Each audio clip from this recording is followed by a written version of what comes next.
23 जून 1757।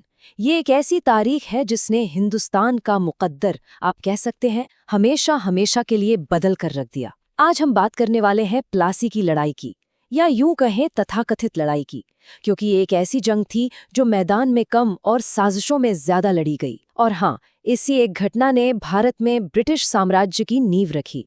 तो इस पूरी कहानी को ठीक से समझने के लिए हम इसे 5 हिस्सों में देखेंगे। सबसे पहले हम ये जानेंगे कि बंगाल एक आज़ाद सूबा बना कैसे। फिर बात होगी सिराजुद्दौला की और उनके आने से जो टेंशन बढ़ी उसकी। इसके बाद हम अलीनगर संधि के पीछे की पूरी कॉन्स्पिरेसी को समझेंगे और फिर प्लासी में हुए उस बड़े विश्वासघात की कहानी। और आखिर में देखेंगे कि जब एक कठपुतली नवाब गद्दी पर बैठा तो उसके नतीजे क्या हुए। तो चलिए शुरू करते हैं। देखिए, प्लासी की लड़ाई तक पहुंचने से पहले हमें थोड़ा बैकग्राउंड समझना होगा, और बैकग्राउंड है बंगाल का। उस वक्त बंगाल हिंदुस्तान का सबसे अमीर सूबा हुआ करता था। हुआ ये कि 1707 में जब मुगल बादशाह औरंगजेब की मौत हुई तो दिल्ली की सल्तनत कमजोर पड़ने लगी, और इसी मौके का फायदा उठाकर बंगाल के सूबेदारों ने धीरे धीरे खुद को एक तरह से आज़ाद घोषित कर दिया। अब जरा इस टाइमलाइन को देखिए, इससे पूरी पिक्चर क्लियर हो जाएगी। साल था 1717 जब मुर्शिद कुली खान ने बंगाल को आज़ाद डिक्लेयर कर दिया। उनके बाद सत्ता उन्हीं के परिवार में रही। पहले उनके दामाद आए शुजाउद्दीन, और फिर उनके पोते सरफराज खान। लेकिन 1740 में एक बड़ा ट्विस्ट आया। जी हाँ, 1740 में अलीवर्दी खान ने बगावत की और खुद नवाब बन गए। और ये नाम याद रखिएगा, क्योंकि यही वो नवाब थे जो अंग्रेजों की नीयत को बहुत पहले ही भांप गए थे। अलीवर्दी खान कितने दूर की सोचते थे, ये उनकी कही एक बात से साफ हो जाता है। उन्होंने यूरोपियों के बारे में क्या कहा था कि ये उन मधुमक्खियों की तरह हैं जिन्हें अगर न छेड़ा जाए तो शहद देंगी, लेकिन अगर छेड़ा तो डंक मार मार कर मार डालेंगी। मतलब साफ था, अगर उन्हें सिर्फ व्यापार करने दिया तो फायदा है, लेकिन अगर उनके मामलों में दखल दिया तो वो सत्ता ही छीन लेंगे। और देखिए, उनकी ये चेतावनी आगे चलकर कितनी सच साबित हुई। तो अलीवर्दी खान के बाद बंगाल की गद्दी पर कौन बैठा? उनके नाती सिराजुद्दौला। लेकिन सिराज के लिए ये ताज कांटों से कम नहीं था। उनके सामने मुश्किलें एक नहीं बल्कि दो थीं। एक तरफ तो घर के ही दुश्मन थे, और दूसरी तरफ थे अंग्रेज, जो लगातार अपनी ताकत बढ़ाए जा रहे थे। और देखिए, सिराज का सबसे बड़ा चैलेंज बाहर से नहीं, अंदर से ही था। उनके अपने ही उनके दुश्मन बने बैठे थे।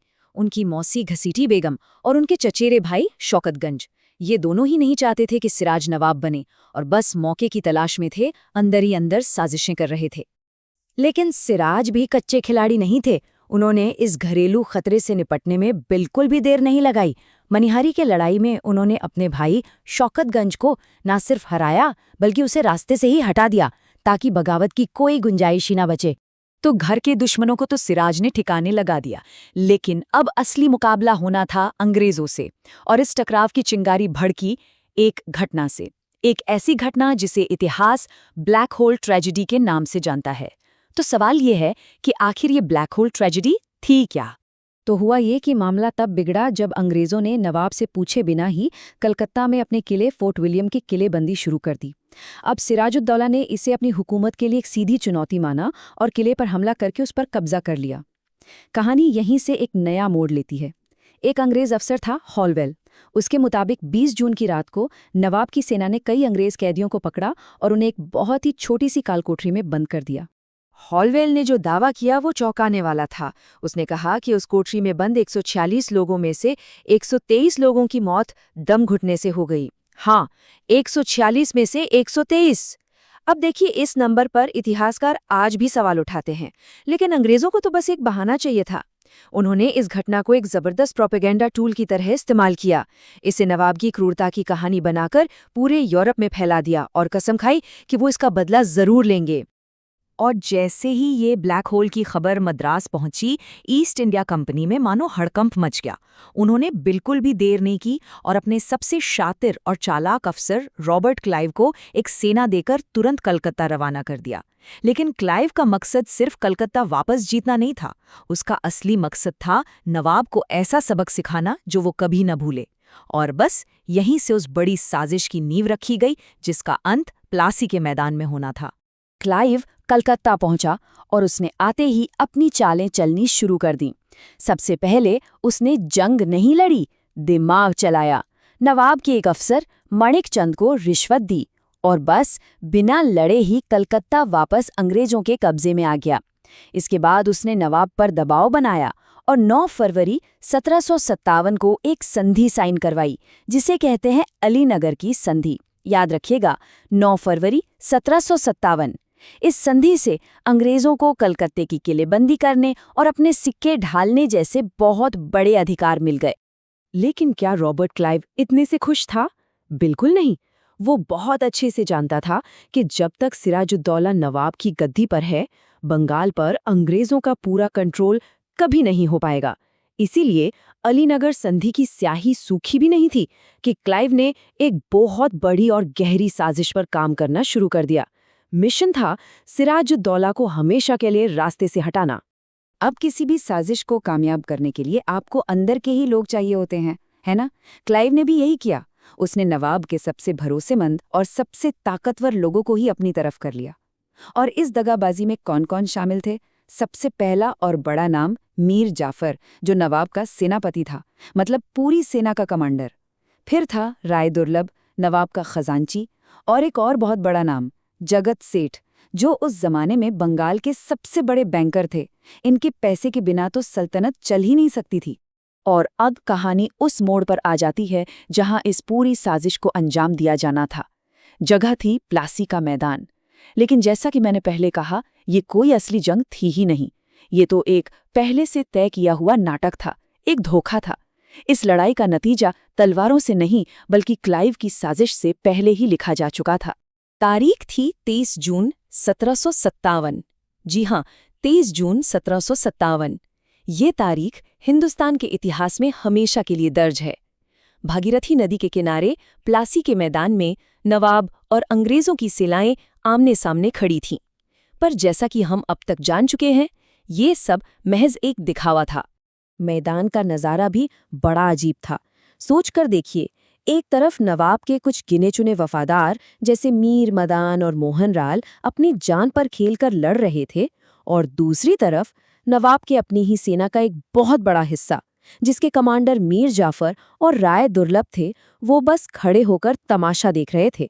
उन्होंने अपनी जगह से हिलना तो दूर, एक गोली तक नहीं चलाई। जब सिराजुद्दौला को ये एहसास हुआ कि उनके अपनों ने ही उन्हें धोखा दिया है, तब तक बहुत देर हो चुकी थी। उनके पास मैदान से भागने के अलावा कोई रास्ता नहीं बचा। लेकिन वो ज्यादा दूर तक नहीं जा पाए। उन्हें पकड़ लिया गया, मुर्शिदाबाद लाया गया, और वहां मीर जाफर, जो अब नया नवाब बनने वाला था, उसी के हुक्म पर उनकी बेरहमी से हत्या कर दी गई। तो प्लासी में जो हुआ वो सिर्फ एक नवाब के हार नहीं थी, वो एक बहुत बड़ा टर्निंग पॉइंट था। ये वो पल था जब एक व्यापार करने आई कंपनी ने हिंदुस्तान पर हुकूमत करने की तरफ अपना पहला और सबसे मजबूत कदम बढ़ा दिया था।